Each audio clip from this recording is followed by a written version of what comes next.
Alors, donc, pour bien exporter son fichier, son dossier audio file, si je puis dire, il faut d'abord, bien évidemment, nettoyer son chutier. Alors, dans le chutier vont être répertoriées toutes les actions effectuées sur nos pistes.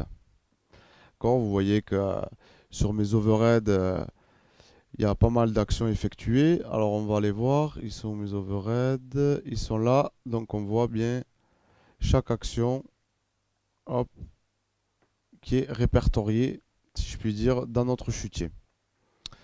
Alors, la première des choses à faire, donc, pour avoir un dossier audio file bien propre pour pouvoir ensuite exporter tout ce dossier-là sur Pro Tools ou sur une autre plateforme pour le mix, on va bien mettre au propre chaque piste. Donc, tout d'abord, on va fusionner nos pistes pour enlever toutes les coupures, toutes les actions qu'on a faites, puisque ça y est, on les a réglées, on les a gérées, on a enlevé nos silences.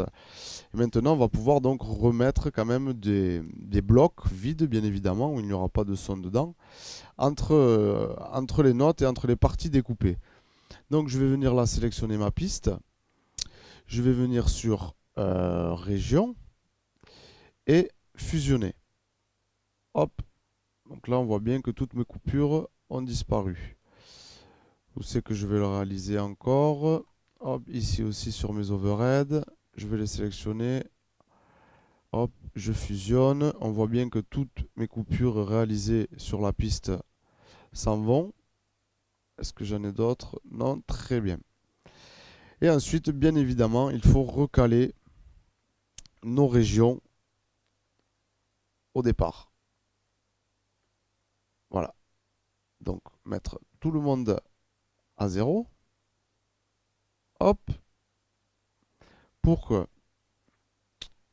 pour quand on va rebasculer sur un autre soft, on puisse directement faire glisser toutes nos pistes venant du dossier audio file et que tout le monde soit bien calé. Parce que bien évidemment, si on laisse dans l'audio file quelque chose comme ça, avec un vide, la basse, quand elle va basculer sur l'autre soft, va automatiquement venir se caler à zéro et on aura donc la piste qui sera décalée.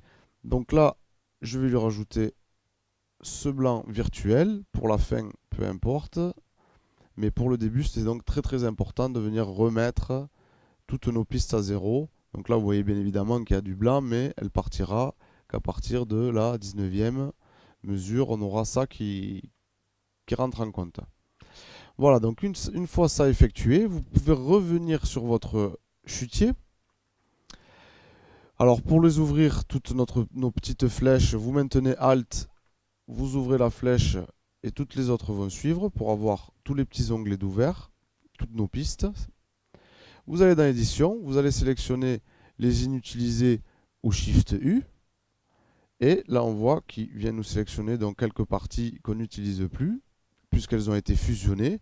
Et là, il nous répertorie donc chaque coupure que l'on avait effectuée. Donc maintenant, étant donné que tout est fusionné en un seul, il nous garde et nous repère que ce dernier. Donc on peut enlever les autres actions qu'on avait faites avant. Hop, on supprime.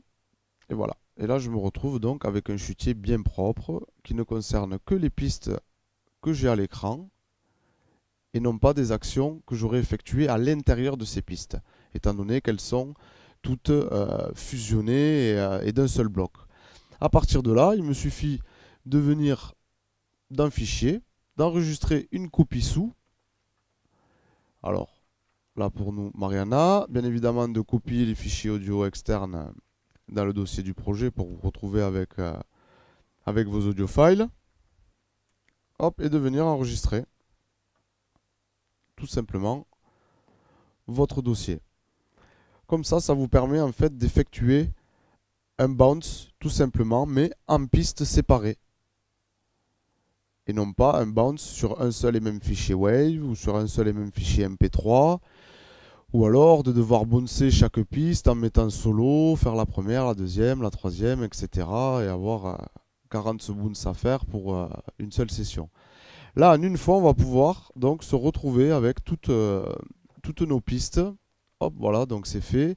Et là, maintenant, je vais avoir toutes mes pistes regroupées dans mon audio file du dossier en question. Et je pourrais donc venir les sélectionner en un seul coup, les faire tout simplement glisser sur le nouveau logiciel sur lequel je vais travailler, Cubase, Pro Tools ou autre. Et bien évidemment, tout le monde sera calé à zéro puisqu'on aura bien défini le départ de chacune des pistes. Donc on n'aura pas de décalage, même si votre piste ne démarre que 10 mesures plus tard. Il y aura le blanc virtuel qui aura bien recalé tout le monde. Donc voilà, pour notre histoire de chutier et pour Bounce, piste par piste. Voilà.